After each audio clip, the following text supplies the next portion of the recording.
On February 28, 2013, the International Crimes Tribunal sentenced Delwar Hossain Saidi, Vice President of Jamaat-e-Islami, to death for war crimes committed during the 1971 Bangladesh Liberation War. This led to large-scale and nationwide violence against Hindus led by activists of the Jamaat-e-Islami and its student wing, Islami Chhatra Shibir, in which hundreds of Hindus were killed, more than 50 temples demolished, and 1,500 Hindu homes destroyed.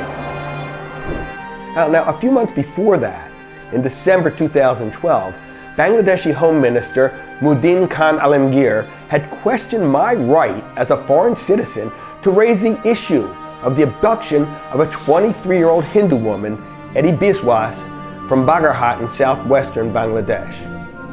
Her family had been told to abandon their small piece of land and leave Bangladesh. On his request, I sent the Home Minister all the available evidence of the case. Edi remains missing to this day. She was probably converted, raped, and maybe even murdered. It's unlikely that we will ever know what really became of her.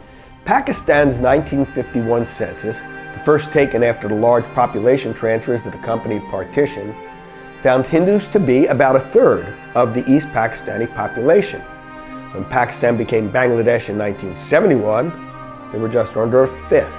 30 years later, less than a tenth, and today an estimated 1 in 15. All of this despite increasing movement of Bangladeshi Muslims into West Bengal, India. Apologists for the Bangladeshi establishment often say that, Hindus leave Bangladesh for India so they can find better matches for their children.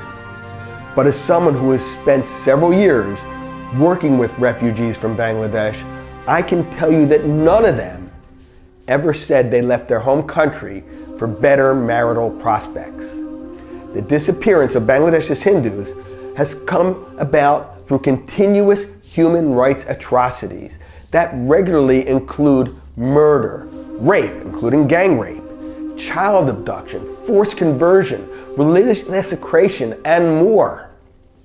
At the time of Bangladesh's liberation from Pakistan, Hindus bore the brunt of one of the largest genocides of the 20th century. 2.4 million Hindus were brutally killed, and most of Hindu-owned businesses were destroyed.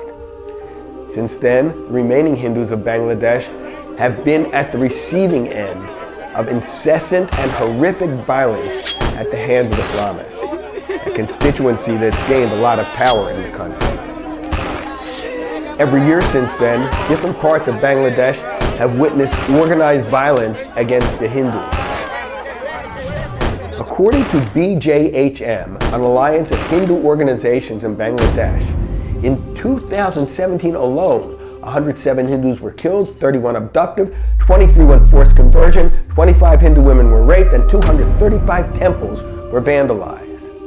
Now, what's important to note from a tactical perspective is that the Bangladeshi government did not do these things, and that's one of the things that makes this so hard to get across to people.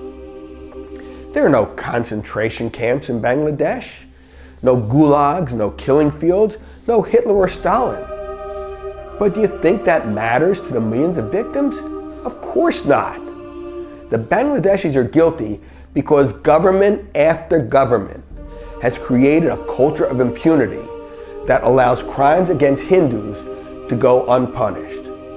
A country where you are likely to be killed if you voluntarily change your religion from Islam to something else, and your killer will not be punished for it. But also a country where forced conversion to Islam is applauded. A country whose police and lawmakers act in accordance with that. In other words, killing a person who left Islam and abducting and forcibly converting a Hindu child to Islam both will win you praise. I have termed this human rights atrocity a quiet case of ethnic cleansing, because even though it has been proceeding for decades and victims number in the millions, very little has been said or done about it. Governments on every continent have been silent, so have their intelligence agencies. What is most puzzling is the silence of the next-door Hindu majority neighbor, India, Why Indians don't care is deeply unsettling. Equally bewildering is the silence of the global media. If I can verify these things with my meager resources, imagine what the major media could do. But where are the BBC, CNN, or others? Nowhere. Why are they not leading the charge to expose these crimes against Hindus? It surely is a quiet case of ethnic cleansing. But it need not have been quiet if only Hindus of neighboring India were more empathetic with their co-religionists across the border. Now, I say Hindus and not Indians deliberately, because Muslims of India have always stood in solidarity with Muslims in other parts of the world, like Palestine or Myanmar. For example, in 2012, a protest march called by Muslims of Mumbai against the treatment of Rohingya Muslims in Myanmar led to the Azad Maidan riots, resulting in 2 deaths and injuries to 45 policemen. The indifference of India's Hindus is impossible to explain. And even on the grounds of pure self-interest, India must work hard to protect the interests of Bangladeshi minorities, lest Bangladesh turn into a replica of Pakistan and the whole point of liberating it in 1971 is lost. Moreover, increasing Indian involvement with Bangladesh is particularly important now, as India is negotiating a free trade agreement with Bangladesh. Negotiating for equal treatment of all citizens under the rule of law must be included as part of trade negotiations. India must protect Bangladeshi Hindus by asking the Bangladeshi government to 1. Repeal the Vested Property Act that has legalized the seizure of most Hindu property in Bangladesh. 2. Prosecute and punish all those who commit these crimes against Hindus as they would other crimes, even if the leader is an imam. And 3.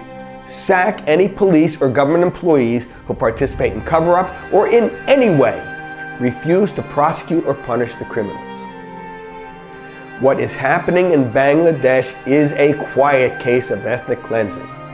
As people of the same blood, it is morally imperative on India's Hindus to raise their voice and force the political leadership of your country to take action. I am Richard Benkin for Upward.